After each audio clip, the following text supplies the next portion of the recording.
Então, esse é o contexto. E aí, no verso 4, ele, respondendo também à pergunta deles, que dizia: Senhor, quando sucederão estas coisas? Eles estavam falando do dia em que pedra sobre pedra não ficaria no lugar. E que sinal haverá da tua vinda? São duas perguntas. Uma é sobre a destruição de Jerusalém.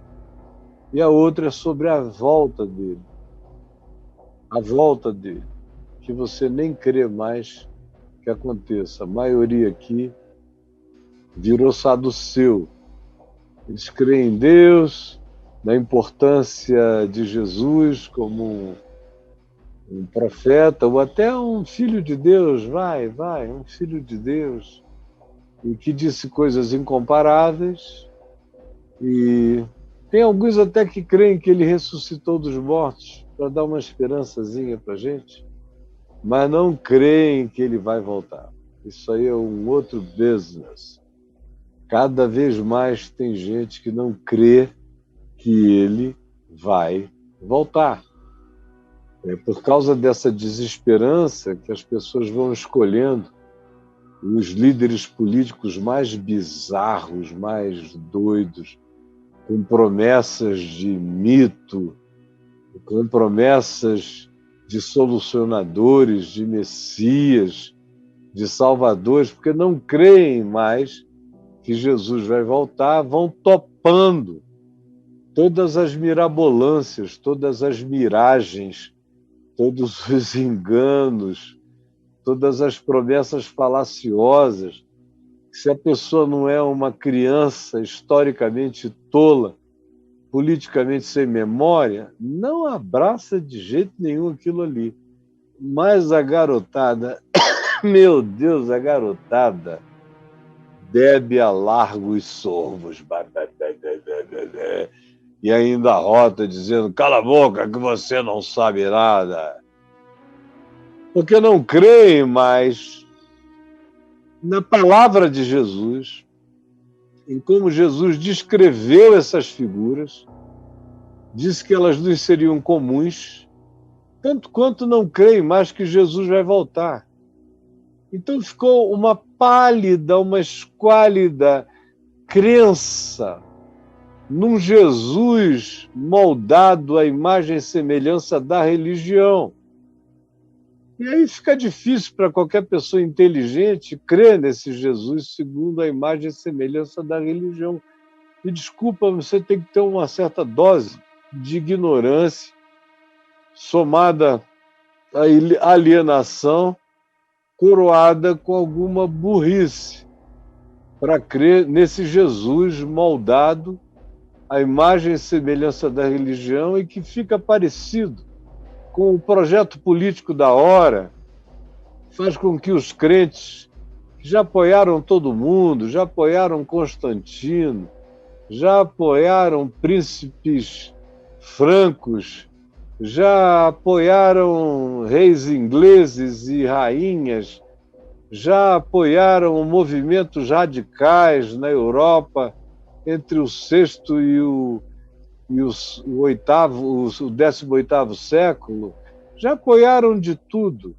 Já apoiaram os puritanos americanos, os Quakers, já apoiaram, em nome de Deus, os confederados, os que queriam lutar para manter a escravidão nos Estados Unidos, já apoiaram, em nome de Jesus, as coisas mais impensáveis, já apoiaram no curso dos anos os reis e candidatos a imperadores, já houve muito crente apoiando Mussolini, já houve papado apoiando Mussolini, já houve crente aplaudindo o Hitler e não só houve, a maioria daqueles que se engajaram no projeto reformados da Reforma Protestante de Martinho Lutero. E se você prossegue, meu Deus, isso não tem fim. Como nos nossos dias, no nosso país, você vê esse alinhamento todo de crentes apoiando o anti-evangelho, a anti-proposta, o anti-ensino, o anti-amor, a anti-misericórdia, apoiando a complicação, não a simplificação, apoiando o antagonismo às soluções para a vida, por causa de interesses políticos ali adiante, para mobilizar um grupo de fanáticos que não sabem distinguir a mão direita da mão esquerda e que os apoiam gritando que fazem isso em nome de Jesus, em troca de que se proíba casamento entre pessoas do mesmo sexo, em troca que se põe uma legislação pesada contra os LGBTI+, em troca de que se deixe o meio ambiente do jeito que o meio ambiente está, queimando, sendo destruído, em troca de que a gente tenha uma terra plana, porque isso é sinal de que nós negaremos toda a ciência, todo o conhecimento.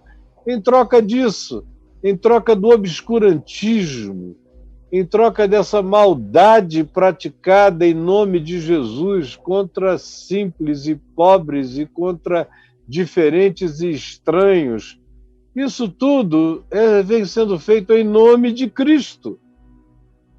A história inteira. Por isso Jesus advertiu tanto. Quando eles perguntaram, escuta, que sinal haverá da destruição do templo e que sinal haverá da tua vinda? Eles pensaram que as duas coisas estavam coladas, que o templo, com as suas pedras monumentais, iria ser destruído e não ficaria pedra sobre pedra que não fosse derrubada, tudo viria abaixo. Eles pensavam que era uma coisa parecida, que era ato contínuo, que o templo iria ser destruído e logo depois Jesus iria voltar. Acontece que o templo foi destruído e aconteceram todas as coisas que eu não tenho tempo aqui para narrar nesses últimos 2000 anos, e Jesus ainda não voltou, e tem muita gente que virou saduceu, que era aquele grupo ao qual pertenciam, na maior parte das vezes, os sacerdotes, que diziam que criam em Deus, por isso frequentavam os cultos, ofereciam só sacrifício, davam os dízimos e as ofertas, faziam tudo o que as escrituras antigas e de Moisés mandavam fazer, mas eles próprios não criam num Deus presente, que interviesse, que se manifestasse, não criam, nem esperavam o Messias que viesse, eles não criam em anjo, eles não criam em espíritos, eles não criam em ressurreição, eles não criam em sobrenaturalidade, mas eles tinham uma ética sacerdotal que se fazia acompanhar pelos ritos da religião, mas eles mesmos não tinham pegada, não tinham patolada, não gudunhavam a vida na fé, não tinham, eles só tinham crenças e se alimentavam delas. A maioria de nós, hoje em dia, sem notar, virou saduceu. Além de tudo, os saduceus eram politicamente alinhados com Herodes, que era o pior que podia haver, de maldade, de falta de empatia humana, de perversidade, e alinhados aos romanos, que não produziam imperadores generosos. Se eles foram ter um Marco Aurélio já bem depois, todos eles eram perversos, maldosos, gente endemoninhada de tão maligna que era. E eram a esses seres que os saduceus davam apoio em nome do Deus de Israel, em nome do templo, em nome de tudo isso, porque eles tinham ficado reduzidos a uma crença sem fé. Eles tinham ficado reduzidos a um templo sem Deus, sem Messias. eles tinham ficado reduzidos a um culto sem transcendência. Todo o interesse deles era no projeto político, que poderia dar a eles mais poder para fazerem mais alterações, para ganharem mais espaço, enfim, tudo igual sempre, não é? Eu não estou descrevendo nada que você, que vive hoje, não possa identificar como uma coisa contemporânea e completamente presente